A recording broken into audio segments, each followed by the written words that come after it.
Et je ne sais pas ce qui se passe là-bas. Alors, votre avis sur les élections à l'Africa Foot? Ben, je répondrai plus tard. Cette question-là, je vais essayer de voir ce qui se passe exactement à l'Africa Foot. Mais je vais vous dire déjà, Seydou Mbombo Njoya, qui est le candidat à l'Africa Foot, qui est le président de l'Africa Foot, c'est mon cousin. N'est-ce pas? C'est-à-dire sa mère et ma mère étaient des sœurs. Sa mère, Sita Rosita, c'est ma tante. Et puis de l'autre côté, Samuel, c'est mon cousin. C'est mon petit frère, mon cousin. Et c'est la situation dans laquelle la plupart des Camerounais sont. Il n'y a pas de Camerounais opposants en réalité. Parce que depuis 40 ans, depuis 1960 que ce pays existe, on s'est trop mélangé, on s'est marié, on a partagé, on a été à l'école ensemble, on a grandi ensemble. Il n'y a pas de tribalisme ni de fédéralisme communautaire. C'est pas possible. Tu ne sais pas qui est Camerounais. Et qu'est-ce que veut dire Camerounais? Donc sur ces élections-là, je donnerai mon avis. Mais déjà, je vais vous dire, le clan qui va gagner l'élection présidentielle de la FECAFOOT, c'est le clan qui va diriger le Cameroun demain, en 2025. C'est une bataille politique. Il y a le football, mais c'est une bataille politique. Est-ce que Eto'o est assez armé pour la politique? Il a fait d'énormes progrès, il s'est inscrit, il a un MBA, il a essayé d'évoluer, il se soigne. Et puis tu as Mbombo Njoya qui est le fils du système, c'est le fils de Biya. Vous l'avez vu avec Franck Biya l'autre jour, ils ont grandi ensemble.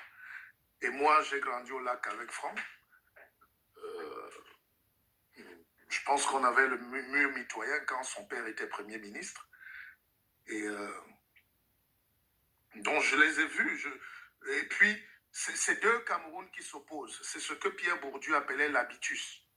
C'est-à-dire, il y a une reproduction des élites en Afrique.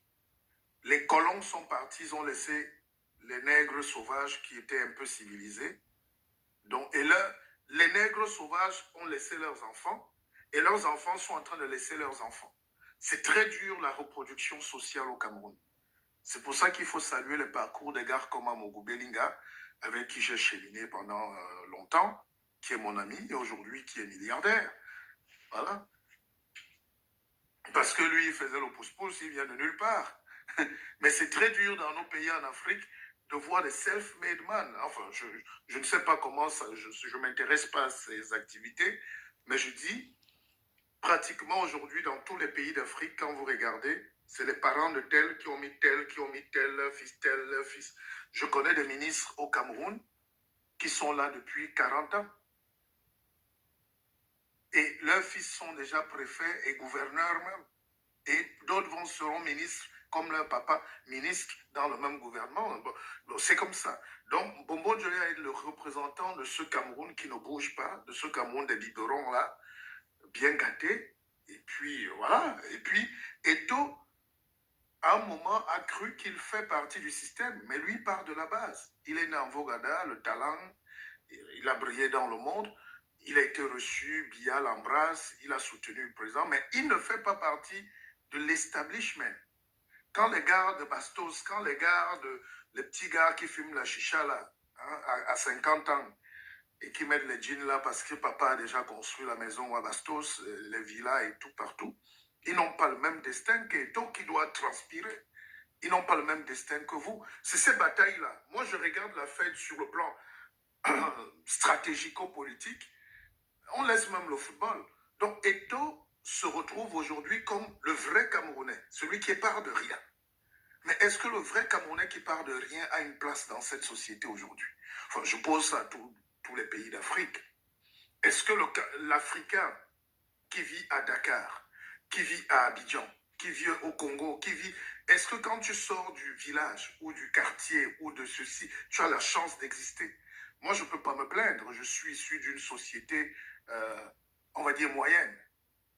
Mon père faisait partie de l'élite quand même. Mais mon grand-père était déjà dans... mes parents, c'était l'élite aussi. Je suis fils d'enseignant. Ma mère était enseignante. Et mon père, un technicien supérieur. Donc, mais combien de gens partent du quartier pour arriver au sommet? Et c'est pour ça que nous, on entre en politique.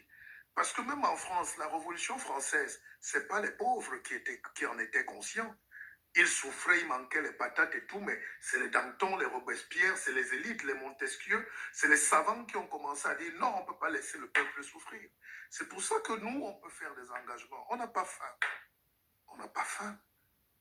Si vous prenez quelqu'un qui a faim, parce qu'il vient pleurer avec sa maigre tête à côté de vous, faites attention. Quand il va commencer à manger, il va vouloir être reconnu parmi les donc, il va... Donc, je vous ai dit que Bourdieu appelait ça l'habitus, une reproduction sociale des classes sociales, n'est-ce pas? Bourdieu qui est considéré comme l'un des pères modernes de la sociologie. Les gens Kelevich ont écrit là-dessus. Bon, nous-mêmes, on a eu les Mbia qui ont écrit dessus. On a des vrais penseurs de la société. On n'a pas besoin de lire Jean Kelevich pour comprendre que les pays, surtout les nouveaux pays comme nous, là, en Afrique, on ne laisse pas la place aux pauvres. C'est maintenant, je ferai une vraie analyse là plus tard, après les élections. Je donnerai vraiment mon avis. Pour l'instant, j'essaie de répondre, de vous présenter un peu les facettes, mais c'est très compliqué même pour Samuel d'exister. Il croyait qu'il a des amis. C'est pas parce que tu es reçu à la présidence que c'est tes amis. Le gars qui a la présidence, c'est le fils de Biya. Tu te filmes avec le fils de Biya, Vondoayolo. Vondoayolo, son père, était le plus riche vendeur de cacao au Cameroun. Il a aidé le président Biya à payer ses études. C'était les enfants, c'était les petits frères de Biya. Et donc, quand Biya a besoin d'un homme de confiance pour la fin de son service, il appelle le premier fils de son mentor. Donc, ce n'est pas des gars qui viennent du quartier. Personne ne vient du quartier dans ces milieux-là. Il ne faut pas mentir. Et dès que tu viens entrer dans leur cercle, même si tu as les milliards, moi j'ai souvent vu des scènes. À Bastos, quand on retrouve souvent quelques amis d'enfance, on est là, les gens, les nouveaux riches là, les gens se moquent de vous. Même si le gars vient avec 1 milliard, il garde les voitures, on sait qu'il est mal habillé. Même s'il donne à boire à tout le bar, à toute la boîte, on ne va jamais l'accepter dans le cercle. Ces cercles-là sont très racistes, sont très, pas tribaux, ils sont très fermés. Ces cercles-là, ces reproductions de fils de, qui sont parfois très médiocres, n'acceptent pas, même si tu leur offres le chèque, tu n'es pas avec eux, tu n'as pas été à Leclerc, tu n'as pas été à Vogt, tu n'as pas été à, je ne sais pas, leur collège là, tout ce que tu veux. Là, les Vocto ont une association. Donc, si tu n'as pas été, c'est comme à Douala à une époque, tu n'as pas été à Liberman, tu n'as pas fait Joss, ben, voilà.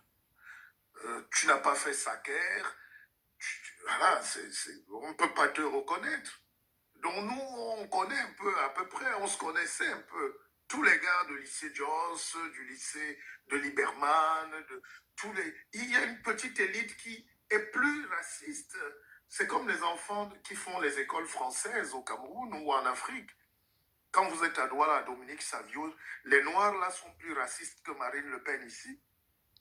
Ils sont racistes envers les autres Noirs comme eux. Quand vous êtes à Fustel, à Yaoundé, mais moi j'ai des enfants, j'ai des neveux, tu les écoutes parler, ils ne savent pas qu'ils sont noirs. Et ce n'est pas un jeu, parce que c'est quand ils viennent en France, ils vont rentrer, ils auront un petit poste sans concours, ils vont entrer à l'ENAM, à ceci, il y a toujours un peu de corruption qui les remet quelque part.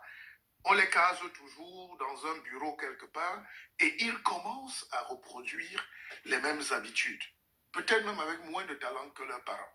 Donc, le match qui nous intéresse dans cette histoire de l'Africa Foot, merci pour la question, c'est un match qui n'a rien à voir avec le terrain de football.